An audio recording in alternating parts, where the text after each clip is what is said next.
Welcome to Euphoric, the podcast. You know you found your home when the alcohol free lifestyle and your greatest ambitions collide. And in today's episode, I want to get a little raw and a little intimate because I'm talking about something that is something I'm in the process in right now. It's not like a closed chapter in my life. What are we talking about? I am going to share my writing process with you because I'm currently in the process of writing my second book. Now, obviously, I am already an author. I do have my first book. It's up behind me, Euphoric Ditch Alcohol and Gain a Happier, More Confident You. And I need to say that, writing this second book, the process is super different than the first book. And I kind of wanted to give you a behind the scenes look of what that looks like in my life because I know you have ambitions of writing books as well. And trust me, it is not an easy feat. It is a really, really hard thing to do. Stephen King once said that literally every writer has trouble writing. So I wanted to give you my biggest hacks and just the process and what it's looking like for my life right now. 82% of Americans want to write a book. 82. It's like even a bigger dream than having your own business. I think it's around 50% of Americans want to have their own business. So the likelihood of wanting to write a book is usually very strong. You like being able to really express yourself and your stories and your wisdom and your life is just something we naturally feel. I think creative expression is one of our top human needs and part of our purpose. And a book is a beautiful, beautiful way to do that. But I've noticed so much on my journey right now to write my second book, how different it's looked from my first book. So I just want to kind of unpack that with no notes today, just kind of share what's been going on behind the scenes as I've been doing this. My first book was really a test for me to see if I could even really write. I wrote a lot when I was a little kid. I would write poems and short stories and journal a lot.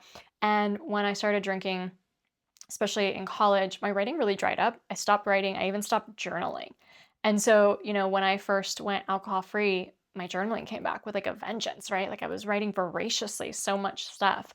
And, I started to challenge myself to, write these ideas for a book. And I would make the stakes so low. In fact, I would just scribble in a notepad, not even on my computer, in a notepad just for like 15 minutes of just like kind of gibberish, like pure stream of consciousness writing.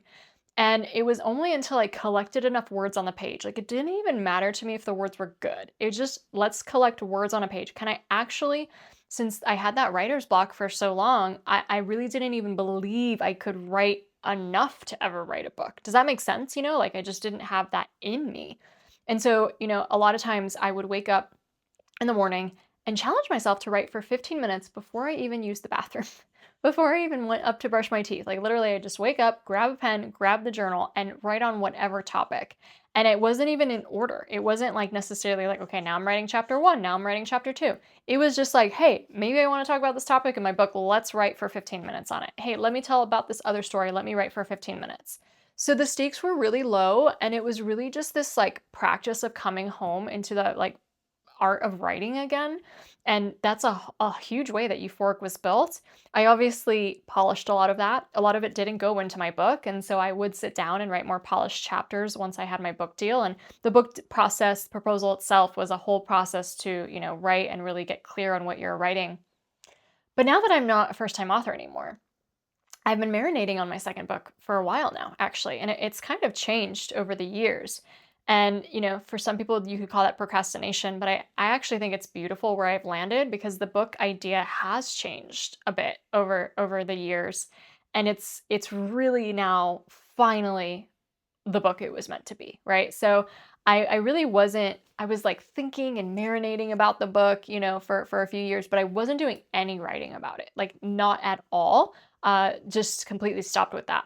Now, because I do run a business that really relies on a lot of copy, I'm always writing emails, podcast show notes, Instagram posts. Like there's not a day goes by usually, unless it's like a tech-free Sunday for me, that I'm not writing. So writing is obviously a huge core part of what my daily work looks like. But it's so interesting because most of the writing that you do for a business, most of even the business tasks that we do, everything is big enough to not be a simple small task that you can just do really quickly. Like everything is big enough to be something that you have to like focus on and do from start to finish, but not big enough to actually be considered deep work. And what I mean by that is like this concept of deep work is like something you could work on for like 4 to 5 hours straight and just be so immersed in one single task and one single idea. That's just not how my business runs, right? Like, okay, I have to write an email over here, but first I have to publish a YouTube video. So I write the description for a YouTube video, then I make a thumbnail, then I have to write an email. Like, everything might all be in the same general theme, but it's all these separate tasks. Again, they sound little, but they're not. They're big enough to, take your time, but they're not deep and complex enough to actually be something that requires that level of deep, deep work. And so that's kind of where I found myself for just many years of doing writing, where it was writing for my business, but not like the deep work that comes from writing a book. So it's time to write my second book. I have a due date with my agent so I can get my proposal, and we'll obviously we'll see what happens. I strangely have like a lot of nerves around this. It's so interesting because when you're never been published, you don't even know if it's going to work out at all. And I already have the experience of being like, oh yeah, I have a 6-figure book deal. But it doesn't mean my mind's always convinced. Like, it doesn't mean I'm convinced I'm going to get another book deal immediately or it's going to go smoothly. Like, there's still a lot of like ups and downs and things that you're trying to prove. And what if this book isn't like received or people don't, you know what I mean? Like, it's still all swarming in your head. But I finally really got the conviction to be like, nope, this is the year the book proposal's out. We're moving forward with this. So I'm getting back into this process of actually writing a book that is requiring of that deep work. And it's something that I've recognized as well, where there's still a lot of resistance. Like, I thought that I moved through a lot of the resistance that I had around writing a book because I've already done it and it's already out on bookshelves and all that kind of stuff. But this story is really personal. I'm writing about my ancestors. I'm writing about, my grandmother's story, my other grandmother's story, my parents, myself, like really meaty concepts. And there is a lot of resistance that comes up for it. First of all, there is just this idea that whenever you're doing a project, an initiative, or something that no one's really expecting, you're always going to have things that seem more urgent on the plate. Like, I have to answer this email. I have to create an Instagram post. I have to, post this in my community. All of that stuff seems more urgent in the moment than writing your book. And so, with having the company that I run at the scale that we run it, like, I run multiple programs at a time. There are multiple clients in all the programs. There's schedules, there's posts, there's emails, there's videos, there's podcasts that needed to be done, and all of this done with regularity and consistency. So even though at the end of the day, a book seems more important than maybe a podcast episode, we have podcast every week. We always have a podcast that comes out on Wednesday. So in the moment, it always feels like it wins. And Tony Robbins has this really great table where he lists out, the difference between urgent and important tasks. And each falls into a specific quadrant. So there's completely unimportant and completely non-urgent tasks. That's stuff like scrolling, like watching TV, like playing games, just the stuff that really we distract ourselves with. It's completely not important in your life and it's not urgent. Then there's all the stuff that's not important but urgent. This is where so much of our work falls. Like answering emails, getting back to someone, replying to a text, finishing something really quickly. Like, it all feels really urgent in the moment, getting things off and out and going and stuff like that. It's so urgent, but at the end of the day, it's not the biggest needle mover. It is not the biggest thing that is going to, catapult your career or, really make or break your life. Then we have things that are urgent and important. This is like when a child's calling you from the hospital or you need to be with your parents, because they're sick. Like, this is the kind of stuff that is really important in your life and it's also urgent. And then the last category is the stuff that's not urgent, but very important. This is stuff like launching a business. If that's on your heart's desire and no one's pushing you to do it, you have all of the rest of your life to do it, you could take forever and just never really do it. This is stuff like writing books, right? For the most part, until you actually have a book deal or an editor or an agent, nobody's waiting for your book. Nobody's waiting for your book, right? You could just keep putting that off. So it's not very urgent. There's so many things that come with your deeper purpose that are going to be not urgent, but very important. Nobody's waiting for it. And yet, if you don't do it, it's going to diminish your soul's light. Like, that was what you were meant to do on this planet, right? You were meant to learn how to prioritize the stuff that is important, even if it's not urgent, compared to all the urgent things that are happening. And so how this has played out for me is like, okay, well, I still have this business to run and I still really want to work on this book. And how am I going to find the time for to do that? One is a set of smaller but like meaty tasks, that you just have to keep doing. It's like not just one, it's like 20 tasks in one day that just every day have to get done. And the other requires really, really deep work and just this, focus and this little level of getting into the zone. And I found for my first book, it was really easy, like I said, to just write for 15 minutes in the morning. I'm not finding that with this book. It's not that I don't like that practice. I actually really recommend it, especially for people who are brand new to writing a book. But this book requires me to go much deeper. And it's not just an exercise to see if I can like get words on the page. I already know I can. Like, I already know I can write. I've been writing for years. Even if it's not been book writing, I'm writing every day. You know what I mean? So for me, it's like, okay, I'm at the next level. I'm at the level where I'm actually crafting the chapters. I'm actually doing the prose. It needs to be a little bit more polished. And so for this, it's felt a lot easier compared to my first book to sit down and actually work more in depth than just doing shorter bursts. So I'm finding that I'm not writing my book every day. Like every day doesn't have a window necessarily for it. But what I am doing is that recognizing that I still have all the things I need to do for my company and my business, like the 20 tasks that have to get done every day or whatever, that writing the book wasn't fitting in with that. That having to try to convince my brain in the moment that, hey, this isn't urgent, but it's important. So don't work on this thing that feels urgent. I just wasn't going to win. Not on the most days. You know what I mean? On most days, I would still probably pick the business tasks because they just probably A, have a little bit more immediate gratification. They can all be completed. And two, it's just that sense of like somebody's waiting for this. You know what I mean? So just competing with that, I didn't find that energy to work with me. So I decided to write my book completely outside of office hours, completely outside of my business days. And what that looks like is the evenings. So not right after work. Like I usually stop working at like 5 or 6, depending on the day. And obviously when I'm traveling or doing something cool, I'm maybe not working at all, but on a normal work day. And I eat dinner, hang out with my husband, we watch TV, play a game, whatever, walk the dog. And then I'll get back to writing the book in like the last hour of the day. So maybe 9:30, I'll take a bath, I'll work on my book. And about an hour is a good time for me to work on the book. I would love more, for sure I would love more, but an hour of focusing on it, even 30 minutes is great, but an hour of focusing on it is amazing. And if I can do that from like 9:30 to 10:30, I don't like the idea of being on a screen at that time of night, but that's just working for me. I've also found that the book is really emotional. And it's not like telling my family's story or talking about the concepts that I'm going to be talking about in the book about how our ancestors survived for you, that you have a huge purpose, that there's so much meaning in your life, and bringing in the research and bringing in the anecdote, like so much of it. It's not like it's makes me sad in the sense of like, I'm depressed. This is really, hard to talk about. It's not that, but there's such a weight to it. Like it's so heavy. And the meaning I feel around it is so strong that it's almost impossible for me to write this book without crying. Almost every time I write, I cry.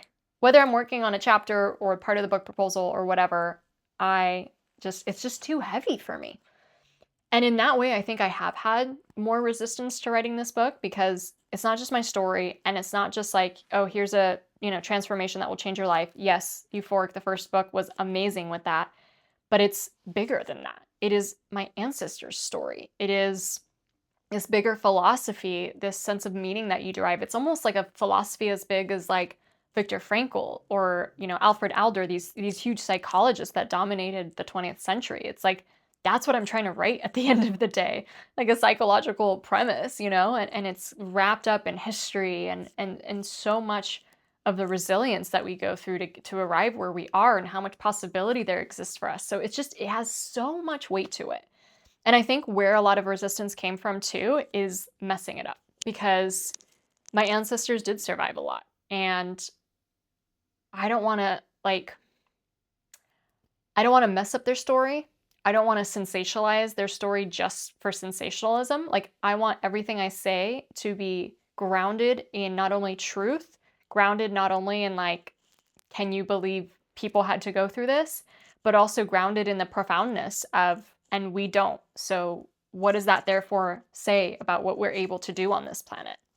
I just feel like such a weight that, I have to do it right. And I don't think it's the perfectionist in me. I think it's just, I'm literally standing in front of a magnum opus, right? Like the great work of your life, the great book of your life. And I'm pretty sure I'm going to write more books than this one. I'm pretty sure I'll have a few more. But this one just feels like, it just feels like it. You know what I mean? It just feels like the thing, the idea that I will so strongly stand behind, and just something that the world's never even seen before, the way that I'm going to bring these concepts together and the way that I'm talking about it. Short cliff note, if you have no idea what the second book is about, it is all about how your ancestors survived for you so that you can be the torchbearer to literally make such a big impact and achieve all your dreams. And we're going to go into studies on how knowing your family history really makes you so much more emotionally grounded and more fulfilled. I'm going to talk about a lot of the stories that happened in my family from World War II, even World War I. We're going to talk about how to find your purpose, how to really be convicted in what you have to share in the world and not back down. It's going to cover so much. And I love the history part of it, right? I have to say a huge shout out to my mom. I've heard some of these family stories from definitely my grandma before she passed. She told me a lot of the things she experienced. So it's an honor to be able to, share that with the world. I heard it obviously from my family, but my mom actually wrote a memoir where she wrote everything down. And especially as I'm writing this second book, it's been so helpful because having to remember everything and just be like, did I misremember that?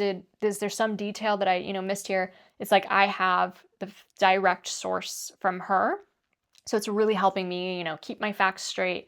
I've been doing a lot of research as well because it's so historical that, we have this family history here, but then how did that map out with the history that you would learn from the internet? You know what I mean? Like, for example, one of my great uncles was murdered in the Katyn massacre. And the Katyn massacre is where they took tens of thousands of Polish citizens to the Soviet Union, put them in camps, and then murdered them by shooting them in the head and putting them in a mass grave.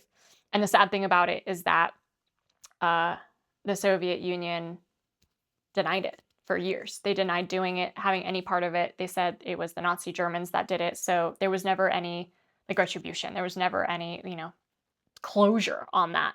And it wasn't until the 1990s that they finally confessed. And, all that time you weren't even allowed to talk about it, because if you talked about it in communist Poland, you were like ratting on the government. So it was just this really traumatic experience, and for the families involved. And so we knew that he was murdered, but we never found his records, his name with they exhumed everyone and did DNA samples and were able to, label everyone who was murdered there. But we were never able to find my great uncle's name. So it was like, well, then what happened to him? Did that happen to him? And so through the research that I've been doing, I found that, oh, well, he was taken to this camp, which we knew from my mom's memoir. And then the research I was able to do found that, oh, well, he was murdered in the massacre, just not in the Katyn one, that he was murdered in another nearby forest. So the Katyn one was just like, well, this is this mass grave. But there was all these other mass graves from other, mass murders like that were done in the same year. And I'm just like, oh my gosh, that it was so not only interesting to learn about how you can take a fact that you learn from your parents, maybe even ever since you were a child, like something that was talked about, and maybe even part of you, especially if like you do learn something about your family history that's kind of crazy, or just like it kind of becomes folklore in your family. And then you're like, are my parents making this up? Like, did this really happen? Like what's, and so everything that I've learned from the stories, from my parents, from my grandparents, I am now able to prove with the research and the history. And it also contextualizes it for me so well, to be able to understand, oh, this happened because it was this year, and that's what was happening in the greater context of things in this location. Like, writing this book has been so cool to open all of that up for me. I have really, really enjoyed that. And I think that's also why, writing for those 15 minutes is what I was able to do for my first book, but like I need to go deeper with the second one. So not only do I devote not all evenings, but some evenings to working on it for at least an hour, but also when I can, like a Friday or Saturday, maybe I'll go to a coffee shop for like 2 hours. My dream, and I actually did this with my first book, is to actually get away, like to be able to sit in a cabin in British Columbia, like right on the water, and just look at the water as you're typing from the cabin amongst like beautiful conifer trees. That's the dream, right?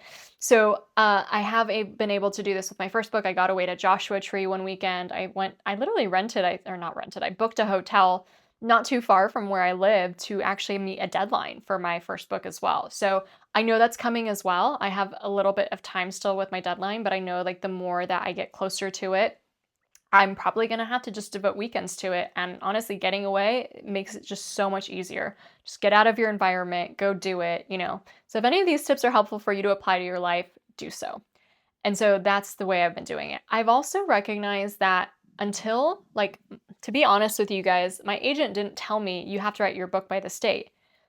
I told her about the book idea last year, and I was hoping to work on the book proposal last year, honestly, but it just got away from me. There's so much going on. I ran 4 live events last year. I was traveling a lot, guest speaking, all this stuff was going on last year that it was one of those things where I said I was going to do something, but I felt like my self-trust kind of got eroded because I wasn't really working on it. So this year I was like, okay, what have I learned from everything that I teach that I need to do around this? If you really want something to happen, you need accountability. You need external pressure. You need, someone who's waiting for something. It doesn't seem urgent, but if you have that external accountability, the ability to uphold something because someone else knows, then you're just so much more likely to do it. So at the beginning of the year, I wrote my agent. I was like, okay, July 1st, I'm going to have this book proposal to you.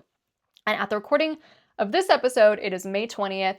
I'm working on it. It is nowhere near where I want it to be, obviously, but I have a month and then we'll see what happens. If I need a little more time, that's fine. But without that self-imposed deadline, it just wouldn't happen. And actually having the external person, like you don't want to let them down. You don't want to seem like a flake. Like you just want to get it done.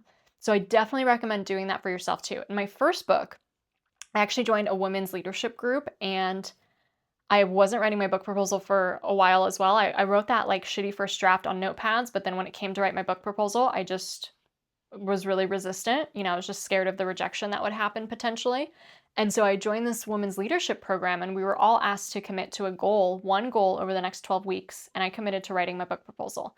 And again, saying it out loud with the accountability of everyone around me, it's a force function. There's a great book by Dr. Benjamin Hardy. He doesn't drink, willpower doesn't work. And he talks about force functions on how to literally force yourself to achieve the goals you want to achieve by creating the environment that makes it so easy to do. And especially if you want to do this with not drinking, check out Euphoric the Club. We literally designed the force functions all around Euphoric the Club as you also reprogram your subconscious desires around alcohol. So that is just so important to do. No matter what goal you have, surround yourself with other people who are doing it, set deadlines, have external accountability, have something to lose, have skin in the game, pay for something. For example, we've had thought leaders come through my thought leader mastermind, and they paid multiple thousands of dollars to be in this mastermind space with me for me to help them write their books. And I helped them with their book proposals. I've helped with certain chapters.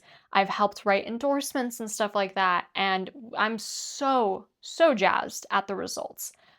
We've had several books published, and we also have several book proposals written that are going to agents. So it's like that's skin in the game, and you pay multiple thousands of dollars to do that, you're going to do it, and not everything can be solved by just throwing money at it, but it's a huge force function in the sense that there's something to lose if you don't do it. You know what I mean? And that also helps with any of our goals, starting a business, going alcohol free, running a marathon. Like once you pay for the marathon, that's what gets your butt up to start training, right? So it's just some of those things that really help.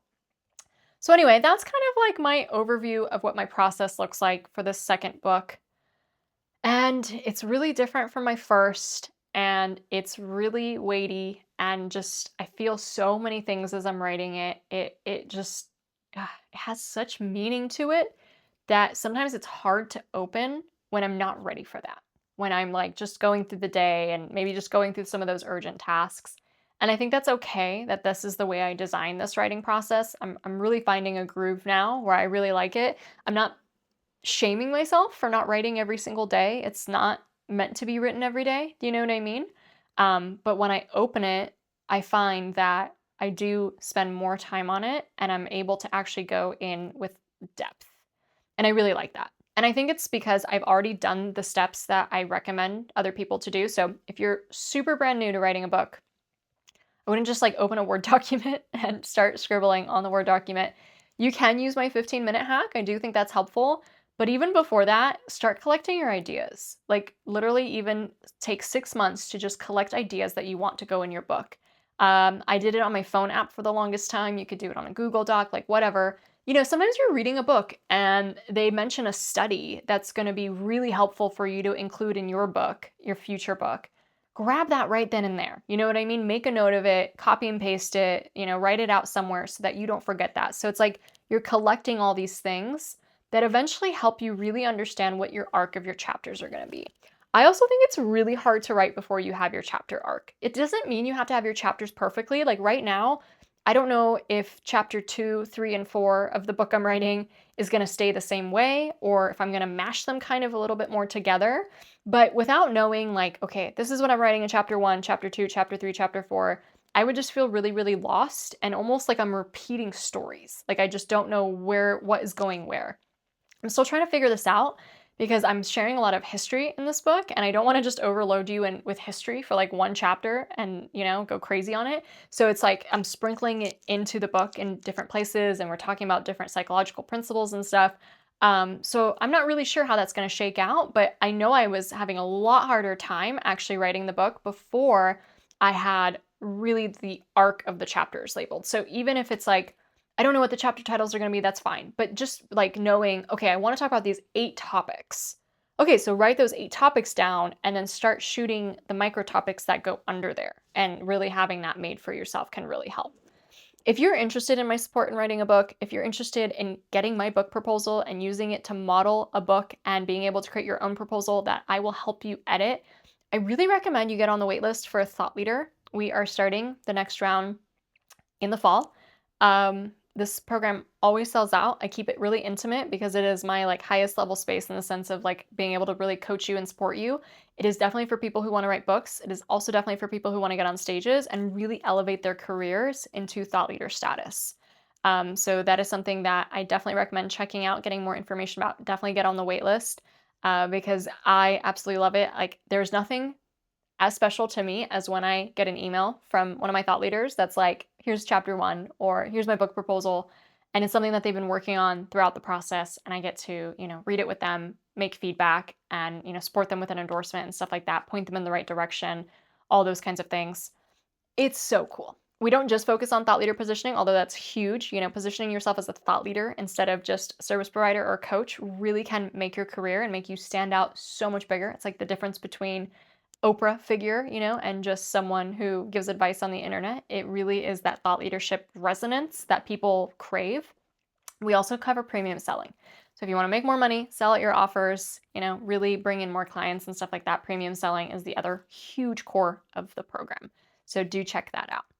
All right, guys. Well, this was a fun episode to record. Like I said, I'm in the middle, messy, raw part of it right now. I probably couldn't even record this episode a few months ago because I wasn't in the process as deeply.